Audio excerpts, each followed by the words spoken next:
our Srila Rupa Goswami describes this mantra as the sweetest of all sweet things and the most auspicious of all auspicious things. And that name is Chintamani, a wish-fulfilling touchstone.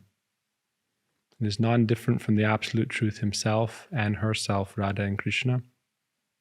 It has all potency. Lord Chaitanya describes that by chanting this name, one can achieve whatever one desires, whatever you desire. We are limited by what we desire. That's it. You understand that? You are limited by what you desire. What do you want from life? Your knowledge is limited. Your experience is limited. And so you are limited by your desire. Chaitanya Mahaprabhu teaches that this name has all potency. Nam namakari bahuda nija sarva shaktis. All of the transcendental potency of God himself and God herself is present within these names. In the Bhagavad Puran, Sukadeva Goswami, self-realized sage, says, Akamo sarva kamova, moksha kama udharadi, divrena bhakti yogena yajeta purusha param. Whatever you desire can be achieved by chanting this name. But we are limited by our desire. I'll give you an example of a story. One time, a very poor, blind, lame man was praying to Lord Shiva for a boon for a long time. Being satisfied with his austerity and prayer and sincerity, Lord Shiva appeared and said, I will give you one wish. The man said, I desire to see my grandson running to me, and I will run to him and embrace him, and we will sit together on a table filled with gold plates and silverware, gold and silver, goldware. And we will eat and be very happy together with our large family. And Lord Shiva smiled and said, Tathastu, so be it. This man was crippled, so he could not walk. And he was blind, so he could not see. And he was very poor, so he had no money. He had no wife, no family. So in one boon, I don't know if I said it correctly, but he said, I want to see my grandson. I want to see my grandson running to embrace me, and I'll pick him up and see him with my eyes and embrace him, and then together we'll eat off gold dishes. So for that to come true, then he has a wife, he has children, and they have children, so his success is not short term, and he has eyes to see. In one wish, he got so many desires fulfilled. Lord Shiva said, so be it. This is the power of desire and prayer, if you know who to pray to. There's another story of a prayer. Someone prayed to Lord Shiva for a long time for a boon. After a long time of praying, Lord Shiva appeared and said, what do you desire?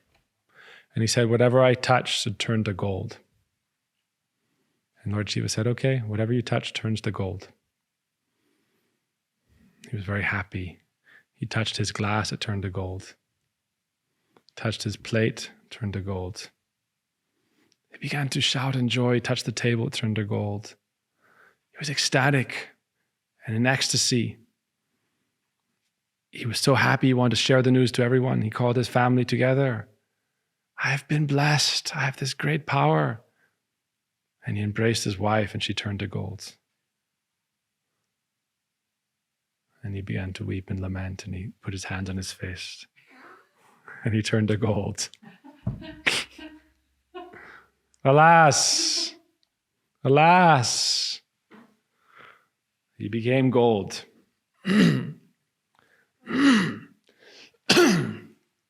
Be careful what you wish for. Chitraketu Maharaj, a great king, prayed for a long time, and a great sage, Agastya Muni, came. And he prayed to the sage for a boon to have a son. And the sage said, this son will be the cause of your great joy, but also your great sadness. And he got the boon of a son, but then that wife that gave him the son, he paid special attention to, and all her co-wives became very envious and poisoned that baby. And then they lamented in great agony. And everyone was suffering. So by chanting these names, you can achieve whatever you desire, but you are limited by your desire. Understand that first. You are limited by what you desire.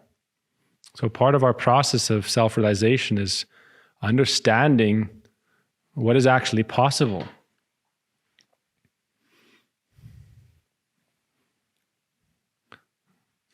What we know is this world and things that we can see and perceive and touch with our senses, with our mind, that is limited.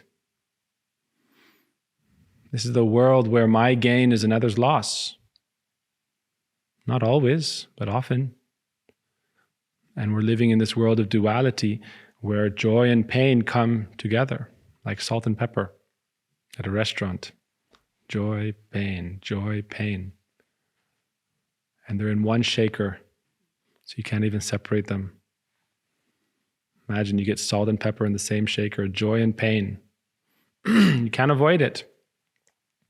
This is the nature of duality and of selfishness. That I will gain, I will be benefited without thought of truly the other.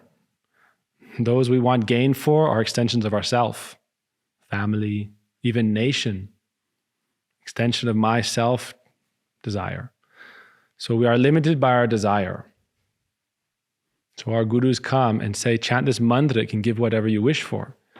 But you should expand the realm of possibility, expand the realm of your desire. It said you can achieve 5 kinds of liberation. You can merge in the absolute truth. You can have a planet like the Supreme Lord's own planet in the spiritual world, free of anxiety, free of death, free of pain. You can have a form like God's or His powers. But the devotee says, I will not accept that without you. Because they have expanded their understanding of what it means to be happy. We think happiness means separateness.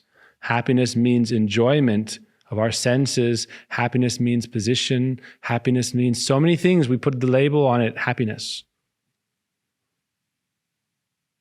We say, I want to be blissful. I want to be happy. But all the things we're thinking will make us happy, we're putting label on it, happy. You buy a new phone, and that phone is called happiness. It's said, the scientists, the philosophers, or they've done studies, the moment you're opening your new present is when you're most happy. You see that with kids. After a while, they get bored of the old toys. So we're putting the labels of happiness on so many things that are material.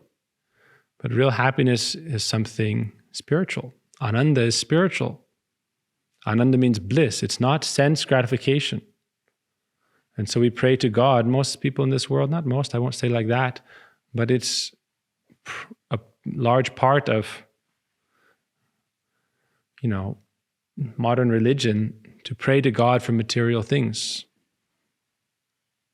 And that's just limited understanding of what is the potential experience of happiness. We think, if God gives me these things, I will be happy.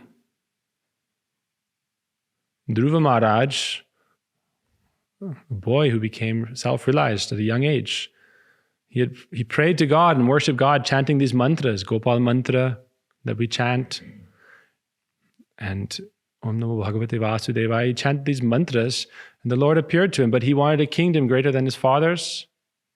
And when he saw God and the beauty of the Lord, he realized that what he was praying for was like a broken piece of glass. And God appeared before him as a priceless diamond. But he said, I want that. And God said, because you prayed to me for that thing, I must bestow it to you. And so he achieved that great kingdom. It's described that he achieved the position of the king of the pole star. And he took that position for the whole cycle of the cosmic creation. How long have the stars been around, and how long will they be around? Billions and billions and billions of years. He has that position, separate from God.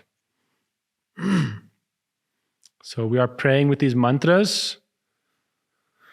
Why we hear is so that we can evolve in our understanding of what is real potentiality of the soul in relationship with God, not separate from God.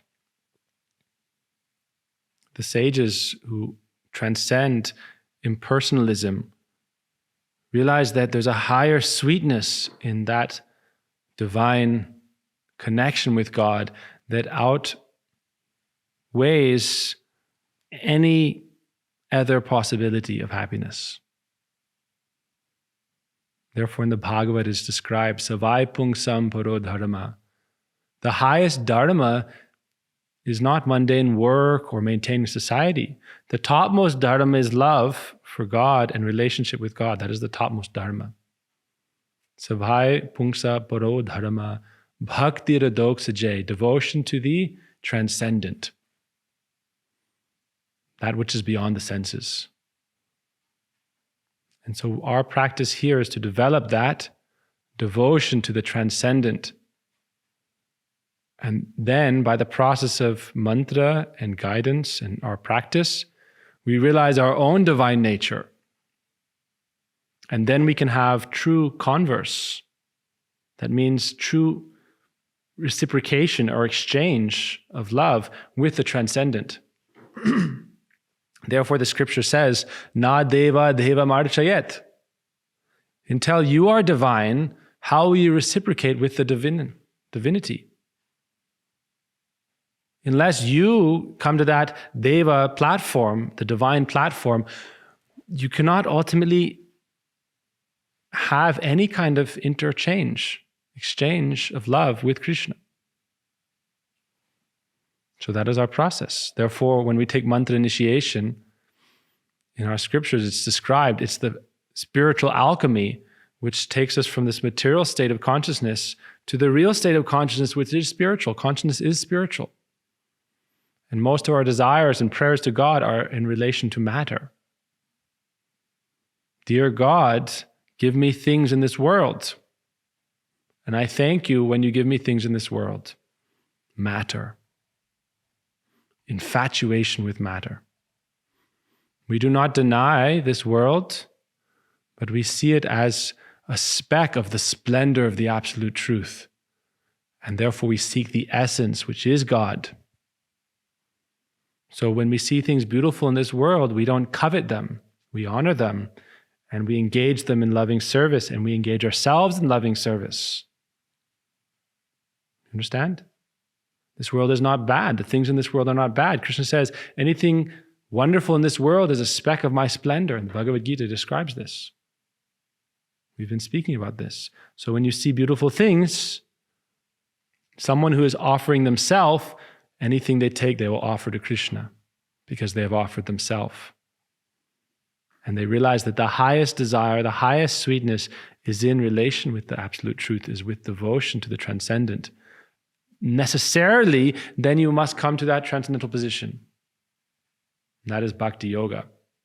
Becoming a bhakta, becoming a devotee means to become situated on the transcendental platform, the real platform of the soul, not bound by matter, liberated. That's why when we take initiation, the verse described talks about how we come to this transcendental platform. Diksha kale bhakta kare atma samarpana. At the time of Diksha, we're offering our heart and soul to God through the medium of the Guru. At that time, Krishna accepts the offering. So Guru is also not one who is taking you for himself. And actually, we're just coming upon this passage. If we get to it, we'll read a little bit. It's talking about becoming like Krishna's flute. That is the Guru. Transparent via medium. Right? So the soul is offering themselves to Krishna, but they need some means to have a dialogue while still in a conditioned state of life. You understand?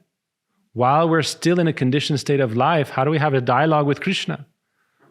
Therefore, Krishna sent his messengers, the devotees. And they help us develop our dialogue with Krishna and guide us towards Krishna. And also because they are a devotee and Krishna is the Lord, then they teach us what it means to be a devotee, where Krishna cannot teach himself. He is the object of love. Devotees are the beloveds, the lovers, the receptacle of love, the vessel of love, the abode of love. That means ashraya tattva. The abode of love, and the object of love is Krishna. And the subject of love is Krishna. But the devotees are the abode of love, the reservoir of love, the reservoir of devotion. And they are offering that to Krishna. And he is the Rasovaisa, the supreme enjoyer of all the loving mellows of devotion. So Krishna, Diksha Kale Bhakta Kare Atma Samarpana, at the time of initiation, the devotee offers themselves. Guru Padashray means I'm taking shelter of Guru. But bona fide Guru means someone who is themselves fully received shelter, been accepted into shelter. There's a famous verse we sing. Ashraya loya bhaje tare Krishna nahi tyaje arshab more akaran. Those who are under shelter, Krishna accepts their offering, accepts them as his own. So Guru is one who is himself under shelter. We sing Abhay Charanar Avindo Re. Krishna's lotus feet are the abode of fearlessness. They are the supreme shelter for all. Guru is also in the shelter of Krishna. Then when we chant our Guru mantra, to Gurudev, to the Gurus, Guru is present at Krishna's feet. So you meditate on Krishna's lotus feet and understand that is where my Guru is present. If my Guru is not at Krishna's lotus feet, then he is not qualified Guru. Guru is someone who has surrendered at Krishna's lotus feet, who has offered their life to Krishna. Atma nivedhana tuapada kori hoinu paramasuki duke dure ghelo chinta narahilo chodike ananda dheki. When we offer our soul to God, we experience happiness in all directions. We forget all fear and anxiety. And so Guru Padashray means the first stage of devotion as described by Rupa Goswami is surrender to Guru. Guru Pad, to the lotus feet of Guru, what does that mean? Padashray. You find the bona fide Guru, and then Padashray, take shelter of Krishna's lotus feet, where Guru is present. And where Guru has surrendered himself. That person then becomes so dear to Krishna that Ajita Jito, they're able to capture the heart of the Lord. So it's a very special meditation. At that point, Se Kale Krishna Tare Kare Atma Sama. This is in Chaitanya Charitamrita. At that time, Krishna accepts the devotee and begins the process to make them transcendentally situated. Na deva deva marchayat. In this form, your relationship with Krishna is limited to the subtle level, the spiritual level that you cannot always perceive directly. But it is there. God is super soul in your heart. It is always there. God is always there. But yet, the more you develop desire for meeting with God, the more this body becomes an impediment. Right? I want to meet with Krishna. I want to be with Krishna. Then Krishna say, okay, then you have to come. Be like me.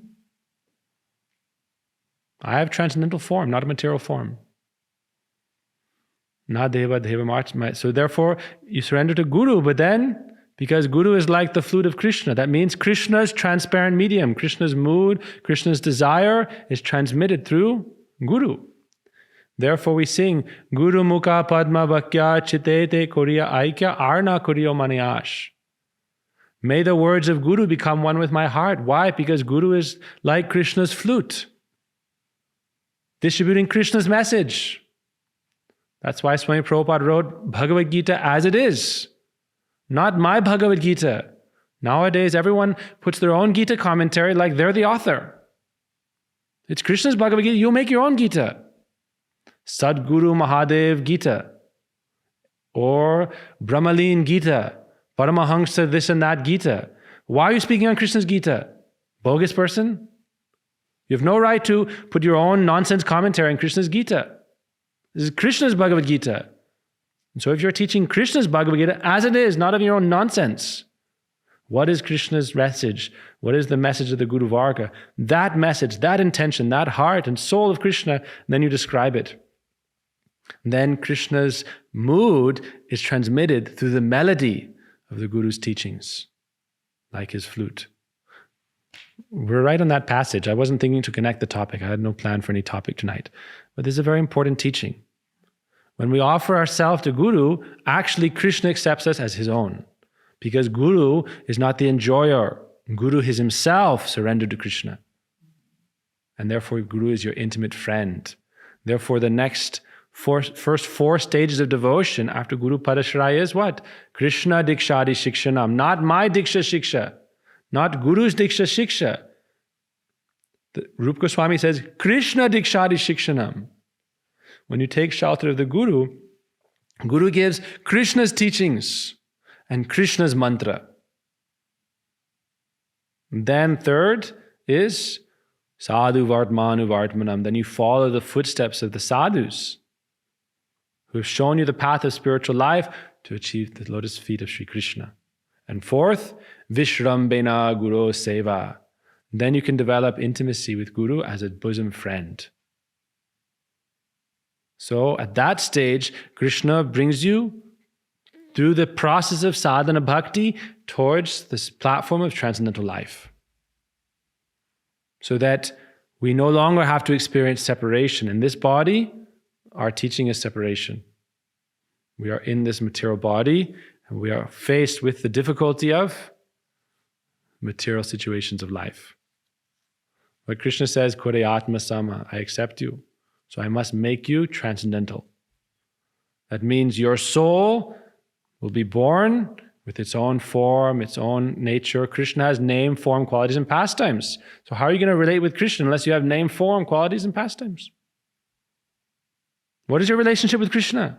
Krishna has name, many names. Sama Sundara, Shikanda Shekhara, Smerahasa Murli Manohara, Radhika Rasika Kripa, Swapriya Charana, Kinkarim Guru, Madan Mohan, Gopinath, Govinda, Vrindavan Chandra, Radha Kanta, Gopi Kanta, Gopijana Vallabha, Gokula Chandra, and thousands of names.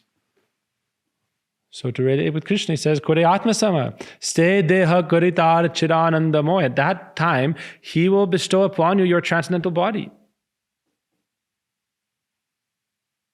Therefore, if you read the Upanishads, the Guru will always tell the disciple, arise, uttishtata jagrata, arise, wake up, prapya varon nibodhita, strive towards that transcendental realm, the true nature of your soul. Strive towards that, prapya varon, that most precious thing. Shurasya dhara anishita duratyada, and go forward on the path of spiritual life with great caution and focus. Spiritual life is like a razor's edge. Very easily you can slip off. So, Se deha karitar chiranandamoy aprakrita detar charana bajai. In your heart, you will develop realization. As the dawn rises, the darkness dissipates. So as transcendental knowledge arises, all the material identification will disappear. Shuddha Sattva Visheshatma Prema Suryangsa Samyabhak. Then that ray of pure love coming from the associates of Krishna will illuminate your heart. And with that, then self-realization. Not only I am my spirit soul. What is my name? What is my form? What is my relationship? What is my abode? Who am I? That will come. Every month during Kartik, we sing these songs for 1 month, every day. Every Kartik, for 1 month, we sing a special song. Dekite dekite bhulibo va kabhe nijastula parichay Nayane hiribo brajapura shobha nitya chiranandamoy. Nitya chiranandamoy. Nitya chiranandamoy. Nijastula parichay. The author, Bhaktivinoda Thakur, sings, Dekhite, dekhite. When will that time come that before my eyes I will see a new reality? Dekhite, dekhite, twice. I will see, on one hand, this material body is not my eternal soul. Bhuli bova kabe.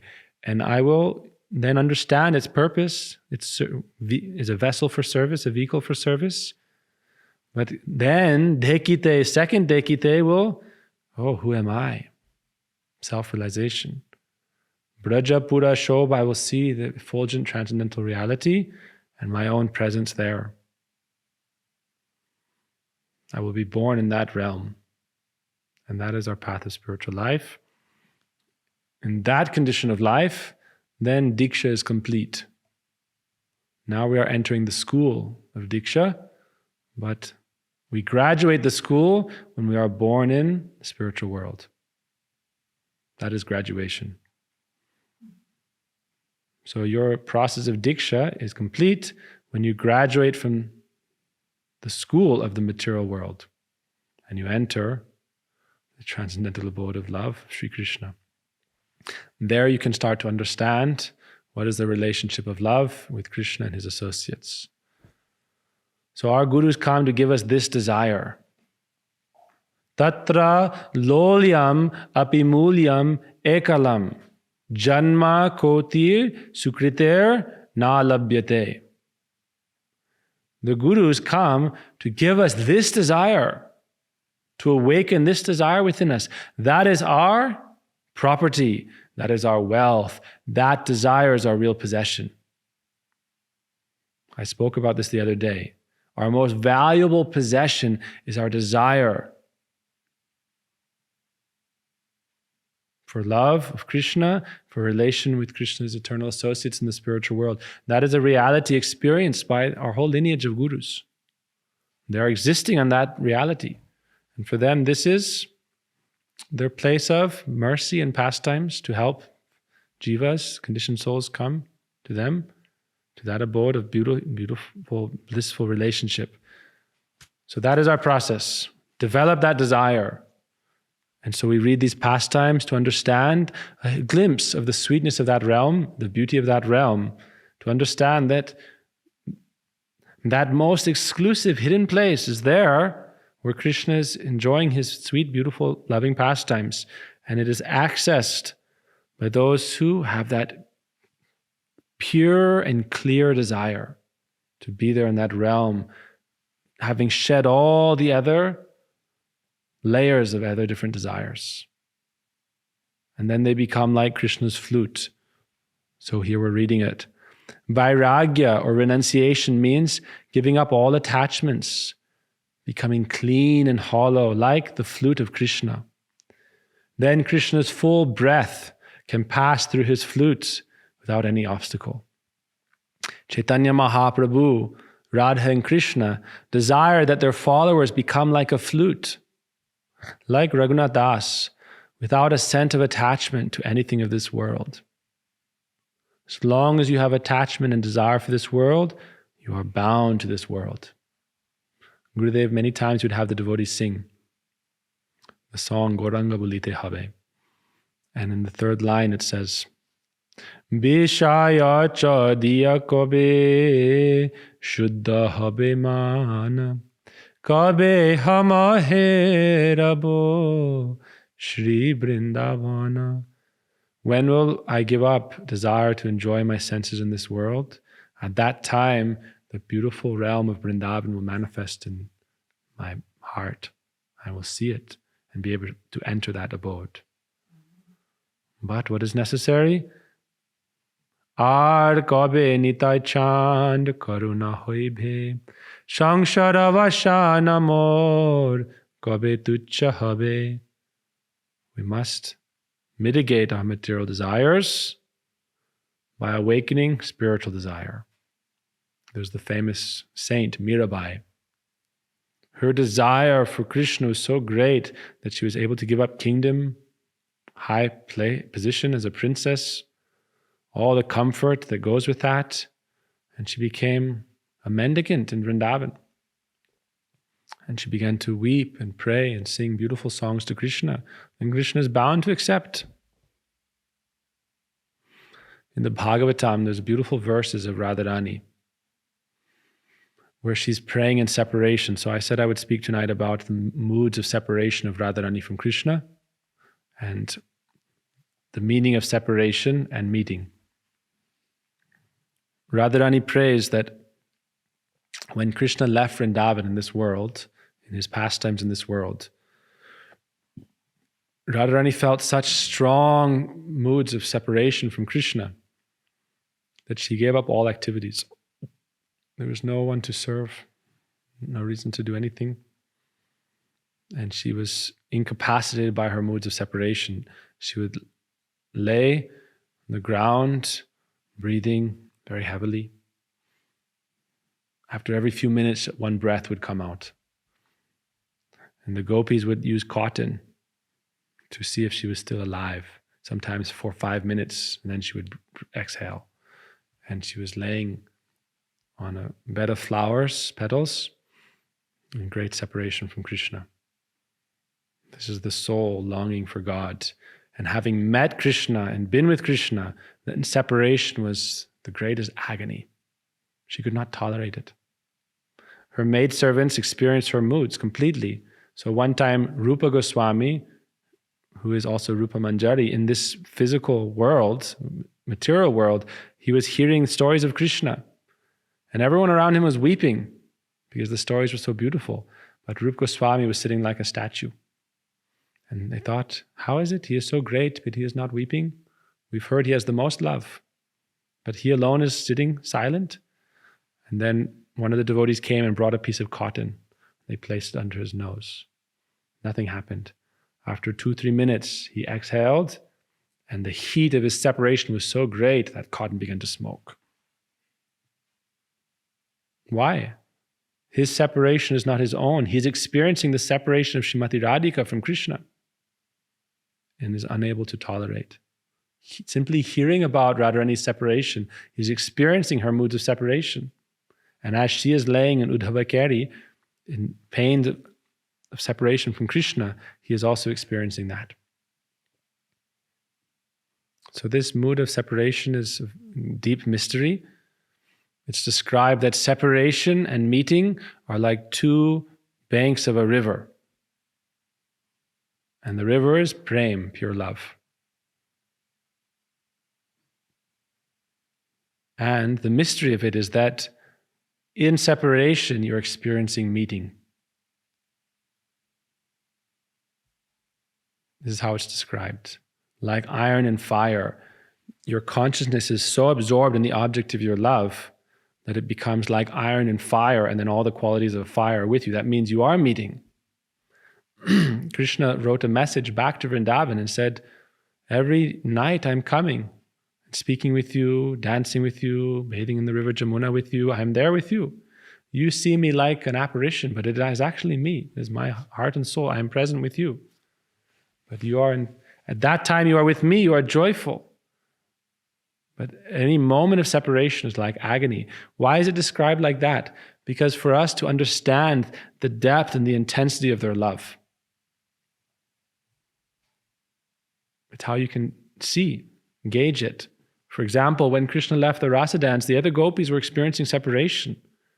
But Srimati Radhika, in a moment of separation from Krishna, she fell senseless. She could not tolerate for a moment his separation. So it's explained like that to give you a glimpse of the potency, of the intensity of her love. That's why separation is glorified so much, that it helps you understand love, because you may be experiencing it a little bit in this world, in separation.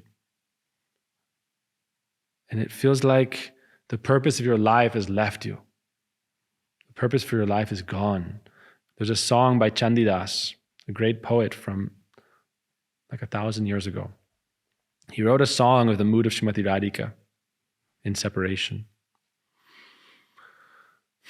One thing our Gurudev would say is, without pure love for Krishna, you cannot experience this separation. Because separation comes from meeting. Separation doesn't come first, meeting comes first. So once Srimati Radhika met with Krishna, then in his separation, in absence of him, even from seeing his face or seeing his picture, she felt great separation. So we develop attachment for the lotus feet of Guru and Vaishnavas. In separation from them, we feel some glimpse of separation, and they are attached to Krishna, they have love for Krishna, so then they connect us. They are like the flute. So Radharani is praying this song.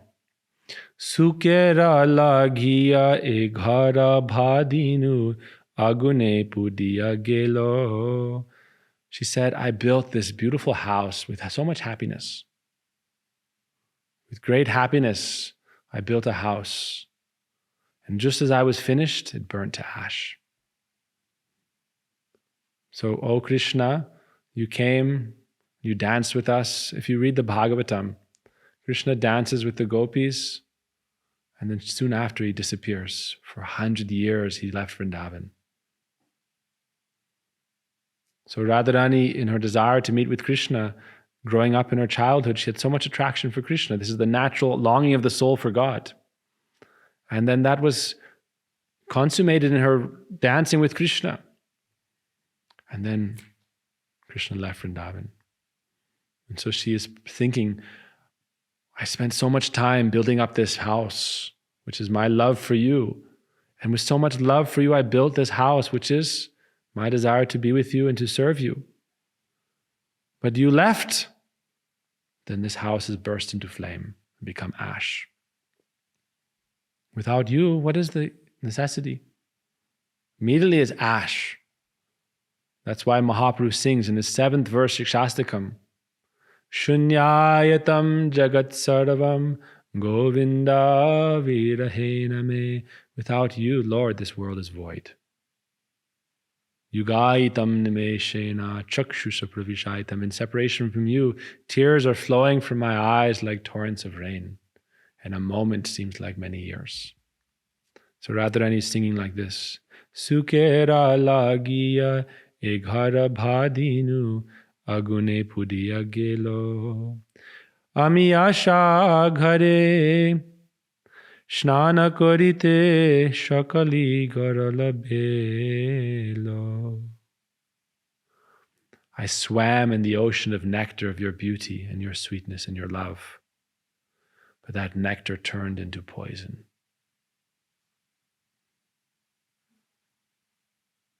This is Radharani's own heart she's expressing. That's why I mentioned this in the Bhagavatam. Once Krishna left Vrindavan, Brahmar Geet, it's the song of the bumblebee. Krishna comes in the form of a bumblebee to Vrindavan to touch the feet of Srimati Radhika and to give the message of Krishna. And she shoos him away. Get out. I don't want to see you. Your whiskers covered with the kumkum from the breasts of the queens in Dwarka. Get out.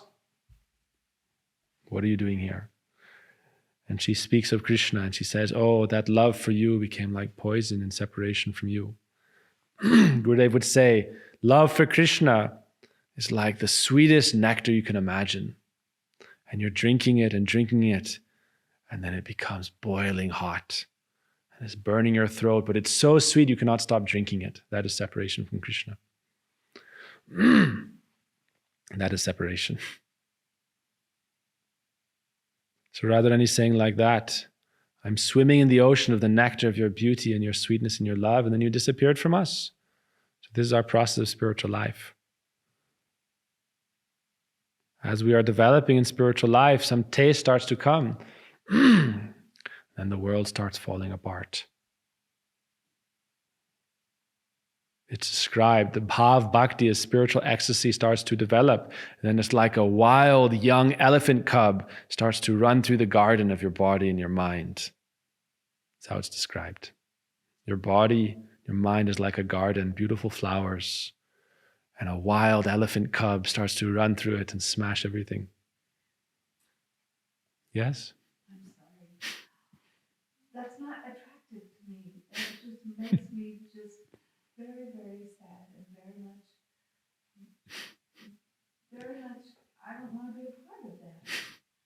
How could I be a part of such suffering and pain? I mean, things that I might know pain, it's material pain, yeah. But tell me a difference between spiritual pain and material pain. I'm not getting it. Sounds horrible. Yes. So let me continue the song. I know, it's a very mysterious topic. Why? The poets say, is it better to have loved and lost or to have never loved at all? Never love at all. Some people would say that. That's why many people want nirvana. Just nothing. I just want nothing. Void. Now, the reason the separation is there is to give you an understanding of the sweetness of their love, the beauty of their love, and that it is nectar. But that love becomes so intense that it's described, Radharani and Krishna's hearts are melting together in the intensity of their love. And so actually, I can tell you, my life in the times of greatest separation is actually the greatest happiness in spiritual life. Material pain is just suffering because it has no meeting afterwards. There's great tragedies in this world, people who love each other so dearly. This happens to people. It's great sorrow, great tragedy. It's described that, for example, like a wife is waiting at home and her husband is late, 1 hour, 2 hour, 3 hour, and she's thinking, what happened? Did he get in an accident? Something horrible happened? And she's waiting and waiting. When he comes home, it's like life is returning to her body. What happens when he doesn't come home? What happens if you don't even find out what happened? Such a great tragedy in this material world. It's only pain and suffering. But there, that God is omnipresent. You're experiencing Him even in your heart. He said to Radharani, I'm always there with you. Now, separation is, in the spiritual world, they're always meeting. You have to understand that. First thing to think about is that separation is to tell us the nature of their pure love and how sweet it is. Because the more you experience suffering, that means the more sweet the love is. And separation is actually only like a dream. It's real, but there's always meeting, even in the separation. It takes time to understand it. But in spiritual life, in separation, there is great sweetness and great beauty. In thoughts of your beloved, yes. I took great joy in years and years ago learning that, or hearing that Krishna never really leaves Vrindavan. And so that made Radharani's pain and suffering, shriveling up with distress and love and separation, made it so much better to think that those are just pastimes and stories that for some reason they tell us. So the separation is there also. I was asked a question about meeting and separation, so I want to dive into this topic. But separation is also there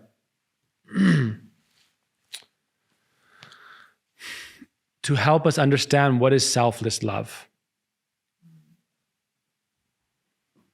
That it is not for my sake that I love Krishna. It is not for my happiness that I love Krishna. And then when he sees that mood, God is fulfiller of all desires. So there's a verse, Nityo nityanam chaitanas chaitananam eko bahunam yo vidadati kaman. Krishna alone can satisfy all desires. So he's looking, what is your desire? What do you want? What do you want? What do you want? What do you want? What do you want? Take. Mukti. He's used to that. God, God, God, God, God. Right now, at this moment, all around the world, people are praying to God for material things. Okay, take at this moment. But who is praying for pure love? That last verse of Shikshastakam, Ashlishavapadratang pinastumam adarshanang manamahatang kurotu va yatha tatha vidadhatu lampato matprananatastu sa evana paraha. I am yours. I offer myself to you without any condition. I am a flower offering myself to you, and you can crush me with your feet. And yet you are my Lord. You can embrace so many others in front of me, and yet you are my Lord. You can reject me and neglect me, and yet you are my Lord. So when that mood is there, Krishna sells himself to you, and he becomes controlled by your love. And so for us as jivas, our highest aspiration is that Radha Krishna are never in separation. That's our job. All right? So you take up that joyful occupation of not allowing Krishna to leave Srimati Radhika. Hup! That's Chaitanya Mahaprabhu. He's embraced by Srimati Radhika. His form is, he's always with Srimati Radhika. That's what we heard yesterday. Mahaprabhu is a great trickster because he looks like a renunciant, but he's embraced by his beloved at every moment. And he's wearing cloth that is the kumkum that is covering her breasts. That kumkum is he's taken that on as his cloth. So he's always in meeting. And as practitioners, our highest aspiration, Bhaktivedanta Prabhupada said, we should serve those Brijabasis who feel suffering and separation from Krishna. And ultimately, we pray. There's another song we sing every day during the month of Kartik. Shri Krishna Virahe Radhika Radhasa Amito Sahite Nari Jugala Milan Sukera Karan Jivana Charite Pari. I cannot tolerate the separation of Radharani from Krishna. I'm ready to give up my life to arrange their meeting. Every morning we sing, Nikunjayuno ratikeli siddhaya yali bir yuktirapekshaniyai tatrakshi daksha rativalabhasya vande guru shri charanardavindam. Our gurus are most expert in arranging the meeting of Radha Krishna, the perfection of their meeting. So really separation is not the goal. Our Gurudev once asked devotees, what is higher, meeting or separation? And some people said separation. He said, what is this nonsense? How can separation be higher than meeting? The goal is to arrange the meeting of Radha Krishna, their bliss and their meeting. Separation is not the goal. Separation is there for us as a practitioner to burn away all other desires, all other anarthas, that you get a taste of that honey of the nectar of Krishna's lotus feet, the beauty of his sweetness and his love. And then everything else pales in comparison.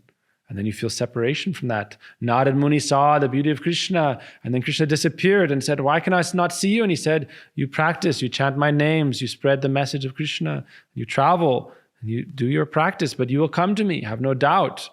Te samaham samudarta mrityu sangsara sagarat. Have no doubt, I will deliver you from this ocean of birth and death. So this world is full of suffering. That is its own topic of understanding. What is the nature of this world? Why is it full of suffering? But separation is actually bliss. Because pure love exhibits its mood in separation, its intensity in separation. So it's a tiny speck of an indication of the intensity of their love. That is separation. Because without love, there's no meaning of separation. And then it's described that in Radha Krishna's pastimes, when they are united, then that bliss is ever increasing. And then they're thinking, but that moment together, and they're thinking, but again we may be separated, and that is enhancing the sweetness of their meeting. So this is as described by all our realized souls and the sages and great poets.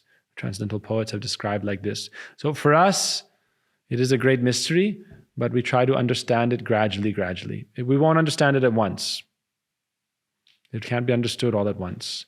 Srimati Radhika prays that in Brahmar Geet, she says, all those people who were cheated by Krishna, who came to Vrindavan, left everything behind, they became like beggars, I will maintain them. I will protect them. I will take care of them. Because they are my same. We are like birds, she says. We are like orphan birds living in Vrindavan, waiting to meet with Krishna.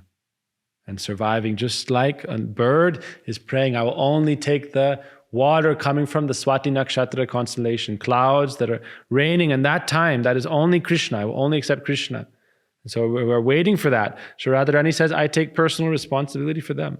I am their caretaker. I am their guardian, especially for those in the renounced path who are giving up family, home, possessions, prestige, position, everything. Mahaprabhu said, Mukunda Sevan Vrata Koilen Nirdharan. Sannyas means I take a firm vow, I will only serve Krishna, not myself, not others' desires. I will only serve Krishna. Sevesh Koila Vrindavan, I will give up everything else to find and search after Sri Krishna. So Radharani says, I take personal responsibility for them because they're also suffering. She's anyone suffering in my dham. I take responsibility for them. So let me finish this song, okay? It's a great mystery. But we should understand that the greater the love, the greater the pain and separation, the greater the love. And the greater the love, the greater the pain and separation, and then the greater the love.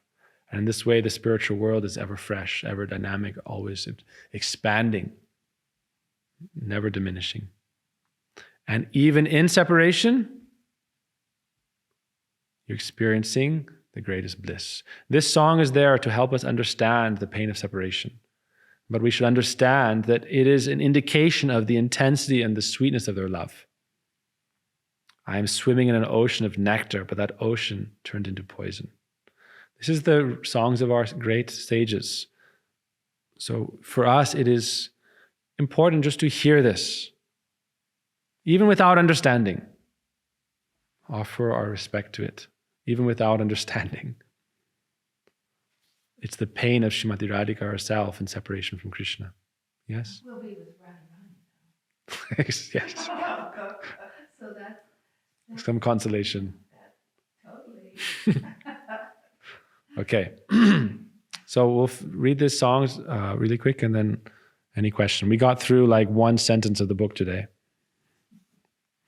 Oh, my dear friend, Srimati Radhika says, how unfortunate am I, knowing that moonbeams are very cooling. I went under the shelter of the full moon, and as soon as I was there, that full moon transformed into the burning sun, scorching my body. So this is her mood. I met with Krishna, and he disappeared. Knowing the height of a mountain, I climbed to its peak, but then I tripped and I fell down into the bottomless ocean. I wanted great wealth, but I am always impoverished. I received a valuable touchstone in my hand, but at once I lost it. I built a city on the shore of the ocean, and I made a dam in hope to find gemstones. But due to the fault of my own ill fortune, all the gemstones hid themselves. That means that all of her sweet interactions with Krishna, in separation from Krishna, she felt like her whole life was lost all meaning. When I was thirsty, I took shelter of a rain cloud, but a thunder, lightning struck me. The poet Chandidas laments, oh, alas, that I have no affection for the lotus feet of Sri Shyam Krishna. That is the only sorrow of my heart. This has two meanings. She says, I have no affection for Krishna. Radharani prays, na prema gandosti. I don't even have a drop of love for Krishna. Her love is so great that she feels like she has no love. And it said, Srimati Radhika is the utmost limit of humility, because she has the highest level of pure love. And pure love manifests as humility. that softness. So she says, actually, I have no love for Krishna. Mahaprabhu would pray like that. Chaitanya Mahaprabhu would pray, I have no love for Krishna. I am weeping, I am lamenting. That is actually all just my pride. And she's saying, and the other meaning is, my love for Krishna is like a trident piercing my heart. Sorry, Mataji, I know this is a very painful topic. So we'll have to sing something sweet and happy at the end. But today we're talking about the separation bank, the bank of separation. And we can go into this for a long time.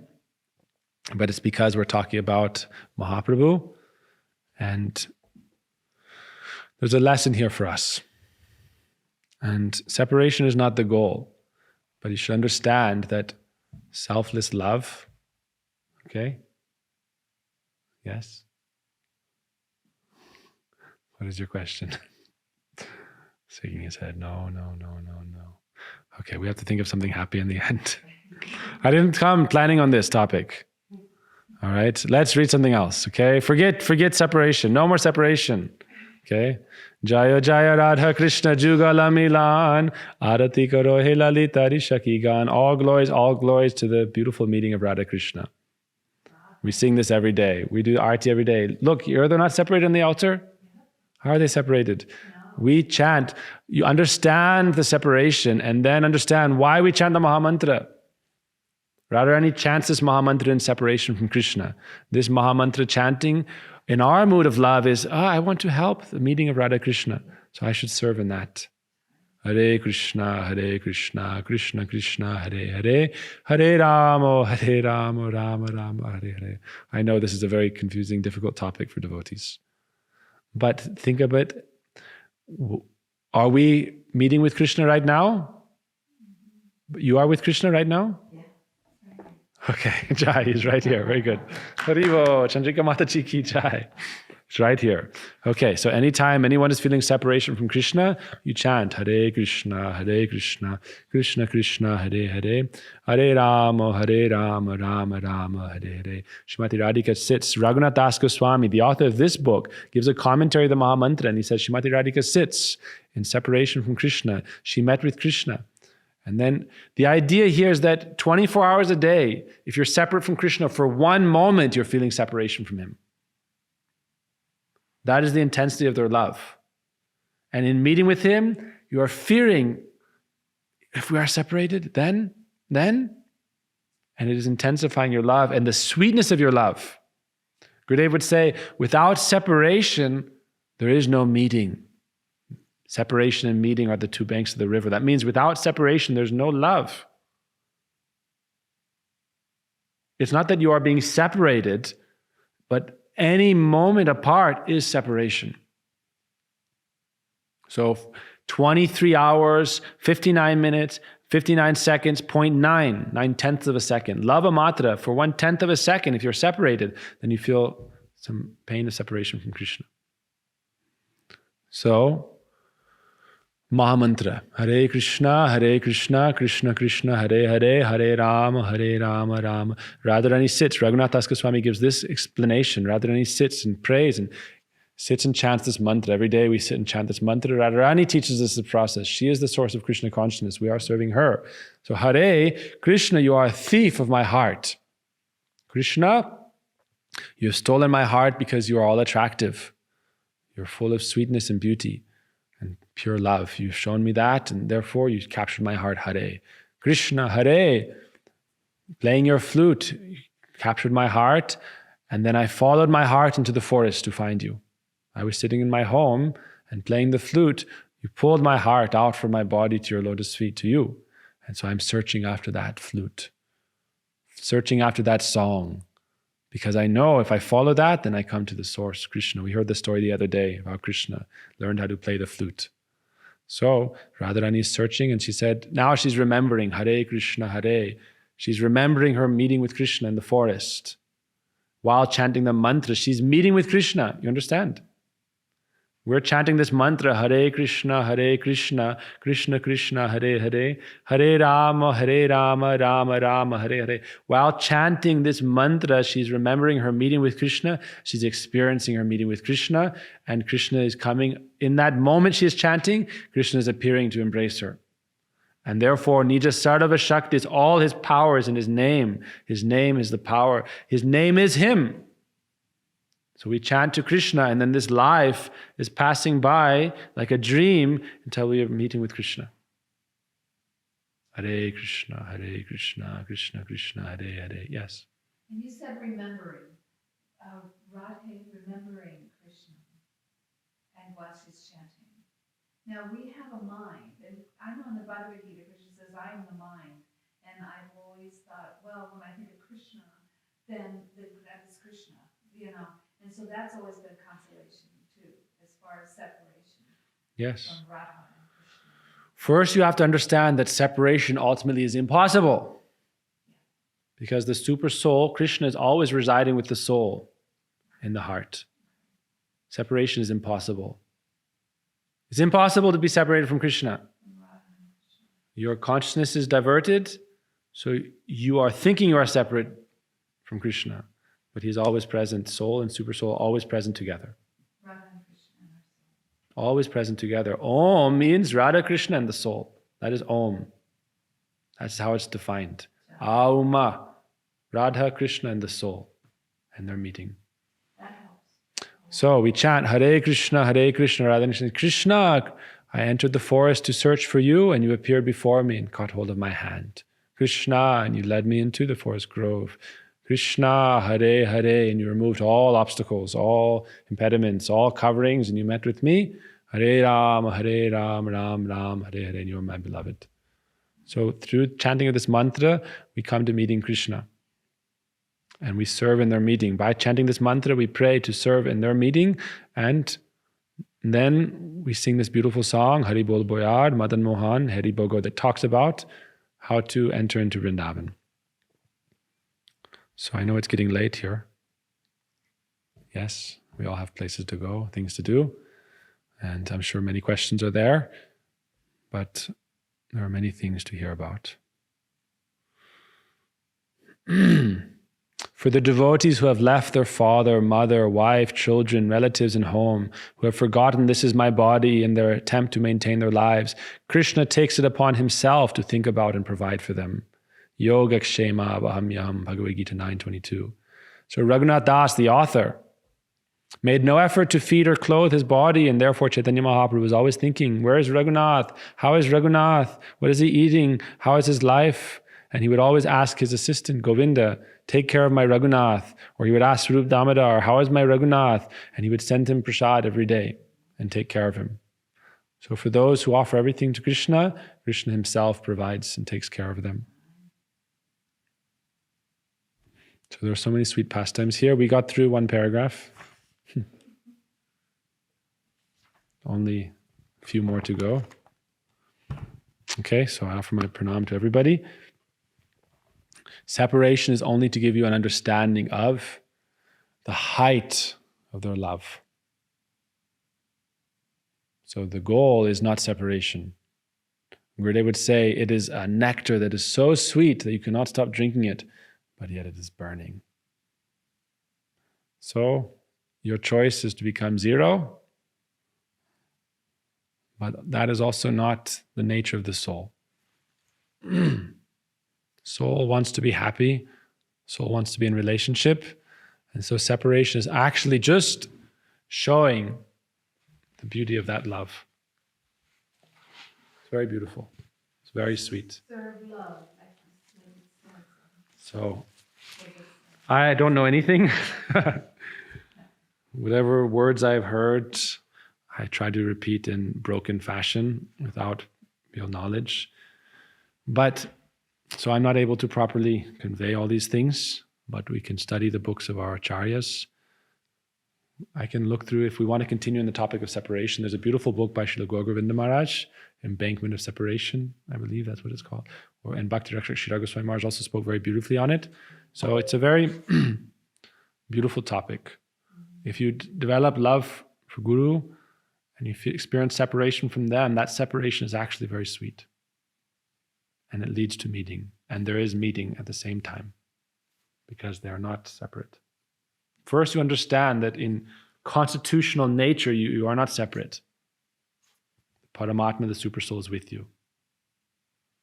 So separation, the experience of separation, is a way to turn your consciousness fully towards the object of your love and devotion, to bring about real meeting.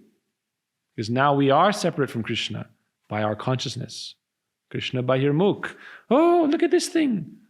Program's over and I'm thinking about whatever's for dinner. Actually, I'm quite full. But, our mind goes to so many things. But with pure love, we think, what am I going to feed my beloved for dinner? Right? That's why we serve the deity. After this program, you're going to put their bed to rest. Then you take rest. You feed them, then you eat. You fan them, then you go and sleep under your fan. So your consciousness is then absorbed in thoughts of your beloved, and that brings you to them. That's why we worship the deity. Because it's a way to develop attraction and attachment.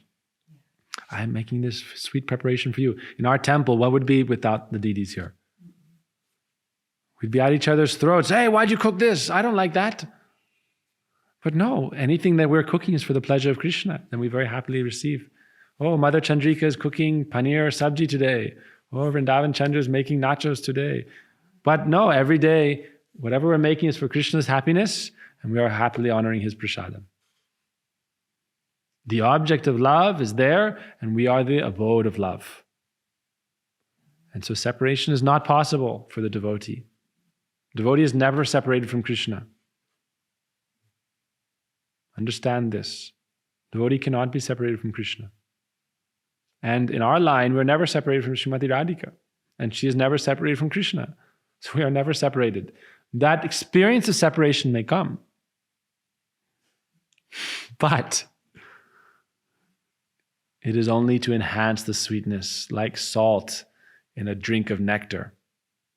You put the right amount of salt, it enhances the flavor. Without salt, life is also bland. You don't only want sugar in life, right? Sugar, sugar, sugar, sugar, sugar. We sing, sugar, boom, boom, boom, boom, honey, honey. But we should also say salt, sugar, and spice.